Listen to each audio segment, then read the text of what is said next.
الحمد للہ رب العالمین، الصلاۃ والسلام علی سید الانبیاء والمرسلین وعلی آلہ واصحابہ اجمعین، اما بعد، اعوذ باللہ من الشیطان الرجیم، بسم اللہ الرحمن الرحیم، الحمد للہ تعالی ثم الحمد للہ تعالی کہ رب ذوالجلال کے احسان و کرم سے آج آپ کا سبق شروع ہوگا سورۃ النساء شفا کی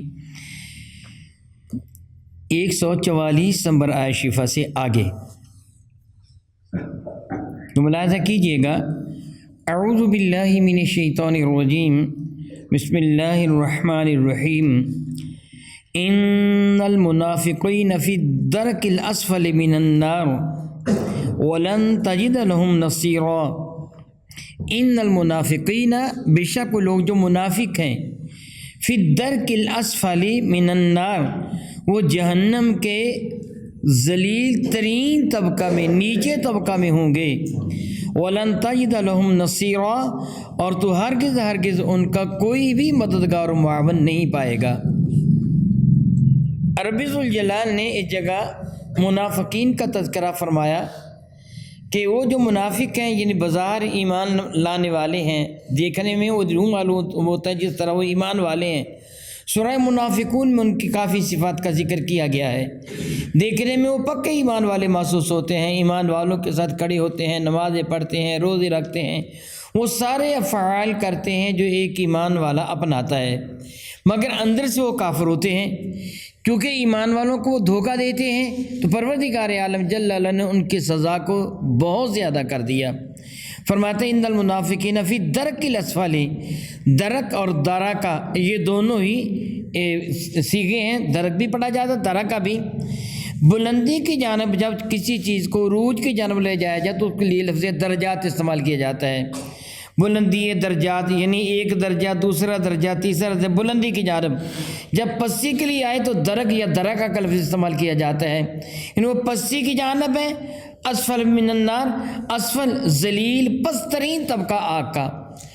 علامہ قرطبی تعریف فرماتے مختلف حدیث کے حوالہ سے اور آیات قرآنیہ کے حوالہ سے جہنم کے کئی طبقے، انہوں نے 7 طبقے ذکر کیے ہیں۔ حقیقت سے میرا اللہ واقف ہے۔ سب سے ہلکا طبقہ جہنم ہے اور سب سے زیادہ گہرا اور شدید طبقہ حاویہ ہے، یعنی جو منافق ہوں گے وہ کافروں سے بھی نچلے طبقہ میں ہوں گے۔ اللہ یعوذ باللہ تعالیٰ، اللہ یعوذ باللہ تعالیٰ۔ اور ایسے ہونے والے تو ان کا کوئی بھی مددگار و معاون نہیں پائے گا۔ الا الذین تابوا، سبحان اللہ و بحمدہ، سبحان اللہ و بحمدہ۔ اتنے بڑے مجرم ہونے کے باوجود میرا اللہ فرماتا ہے الا الذین تابوا، سوائے ان کے کہ جو توبہ کر لیں گے، وَأَصْلَحُوا، اور اپنی اصلاح کر لیں گے، وَاعْتَصَمُوا بِاللَّهِ، اور اللہ کی رسی کو مضبوطی سے تھام لیں گے، وَأَخْلَصُوا دِينَهُمْ، اور اپنے دین کو خالص کر لیں گے، للہ، اللہ کی رضا کی خاطر، فَأُولَٰئِكَ مَعَ الْمُؤْمِنُونَ، اللہ تعالیٰ مومنین، اللہ تعالیٰ ان کو ایمان والوں میں شامل فرما دے گا۔ یعنی کتنا کریم ہے اللہ تعالیٰ، کتنا کریم ہے، کتنا کریم ہے۔ کافروں سے بھی بدتر جو لوگ ہیں، اگر سچے دل سے توبہ کر کے وہ اپنی اصلاح کر لیتے ہیں تو اللہ تعالیٰ ان کے سارے گناہوں کو معاف فرما دے گا۔ سبحان اللہ و بحمدہ۔ کتنا کرم ہے اللہ تعالیٰ جل وعلا کا، کتنا بڑا کریم ہے میرا اللہ۔ رب ذوالجلال شان گرامی قدر فرماتا ہے سوف یؤتی اللہ المؤمنین اجرا عظیما، اور ان قریب اللہ تعالیٰ ایمان والوں کو اجر عظیم عطا فرما دے گا۔ میرا اللہ دوسری کا ارشاد گرامی قدر فرماتا ہے وَمَن يُطِعِ اللَّهَ وَالرَّسُولَ فَأُولَٰئِكَ مَعَ الَّذِينَ أَنْعَمَ اللَّهُ عَلَيْهِمْ مِنَ النَّبِيِّينَ وَالصِّدِّيقِينَ وَالشُّهَدَاءِ وَالصَّالِحِينَ وَحَسُنَ أُولَٰئِكَ رَفِيقًا، جو اللہ اور اس کے رسول سے وفا کرے گا، ان کی اطاعت کرے گا، فرمانبرداری کرے گا، بس یہی وہ لوگ ہیں جو ان کے ساتھی ہوں گے جو نبی ہیں، صدیق ہیں، شہداء ہیں، صالحین ہیں، اور یہ کتنے پیارے ساتھی ہیں۔ یعنی اللہ تعالیٰ قیامت کے دن پھر ان لوگوں کو ان کی غلامی اور ان کے زمرہ میں اٹھائے گا، سبحان اللہ و بحمدہ، اور ان کو اجر عظیم کی دولت عطا فرما دے گا۔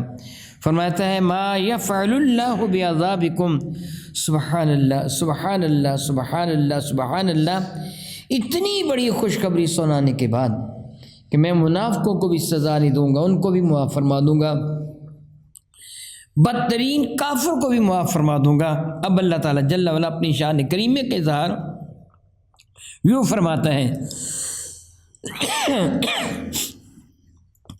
ما یفعل اللہ بعذابکم، اللہ تم کو عذاب دے کر کیا کرے گا؟ ان کو کیا ضرورت ہے تم کو عذاب دے؟ تم اس کا تو نقصان نہیں کر سکتے ہو نا۔ اگر میں کسی پہ غصے میں آ جاؤں، وہ میرا نقصان کرے، میرا وہ نقصان کر دے، میں اس پہ غصہ میں آ جاؤں، اس نے میرا نقصان کیا، اللہ کا نقصان تو کیا ہی نہیں جا سکتا۔ اللہ کو کیا ضرورت ہے تم کو عذاب دے؟ فرماتا ہے ان شکرتم و آمنتم، اگر تم میرا شکر ادا کرو گے، مجھ پر ایمان لاؤ گے، تو میں تمہیں عذاب دے کے کیا کروں گا؟ سبحان اللہ سبحان اللہ سبحان اللہ، کتنا کریم ہے اللہ تعالیٰ۔ کیا ضرورت ہے مجھے کہ میں تم کو سزا دوں؟ تو میری عطاؤں پر میرا شکر ادا کر لیا کرو، میرے احکامات کے سامنے اپنا سر تسلیم خم کر دیا کرو، میرے محبوب کی غلامی کا پٹا گردن میں سجا لو، میں تمہیں عذاب دے کے کیا کروں گا؟ بات بات پر معاف فرمانے کا وعدہ فرما رہا ہے۔ فرماتا ہے وَقَانَ اللَّهُ شَاكِرًا عَلِيمًا، شاکر یہ فاعل کا صیغہ ہے، شکر کرنے والا۔ ہمیں فرمائے ان شکر تم، اگر تم شکر کرو گے، اگر تم شکر، فرماتا ہے اللہ فرماتا ہے میں بھی شکر کرتا ہوں۔ شکر کا معنی کیا ہوتا ہے؟ قدر کرنا، یعنی تم اللہ کی نعمتوں کی قدر کرو گے، اللہ تعالیٰ کی نعمتوں کا انکار نہیں کرو گے، اللہ تعالیٰ جل وعلا کی نعمتوں پر اس کا احسان مانو گے، اس کا شکریہ ادا کرو گے، ایمان اس پہ لاؤ گے، تو اللہ تعالیٰ تمہیں عذاب دے کے کیا کرے گا؟ وَقَانَ اللَّهُ شَاكِرًا عَلِيمًا، اور اللہ تعالیٰ بھی تمہاری قدر فرمانے والا ہے اور وہ جاننے والا ہے، تمہارے اعمال کی قدر کرتا ہے، تمہارے اعمال کو ایسے ہی ضائع نہیں فرماتا۔ وَمَن يَعْمَلْ مِثْقَالَ ذَرَّةٍ خَيْرًا يَرَهُ، کوئی چیونٹی کے سر کے برابر نیکی کرے گا، اللہ تو اس کو بھی ضائع نہیں کرتا، اس کا بھی اجر عطا فرما دیتا ہے۔ صرف عدل نہیں، وہ تو کرم فرماتا ہے۔ بہت مرتبہ آپ سن چکے ہیں، ایک کھجور کا صدقہ چاہے تو پہاڑ کے برابر دے دیتا ہے۔ بڑا ہی کریم ہے، بڑا ہی کریم ہے، بڑا ہی کریم ہے۔ ارشاد گرامی قدر فرماتے ہیں وَقَانَ اللَّهُ شَاكِرًا عَلِيمًا، اور اللہ رب العزت جل وعلا بہت بہترین صلاح عطا فرمانے والا ہے، تمہارے اعمال کی قدر فرمانے والا ہے، اور جاننے والا ہے کہ تمہارا عمل کس نیت کے ساتھ اور کیسا ہے۔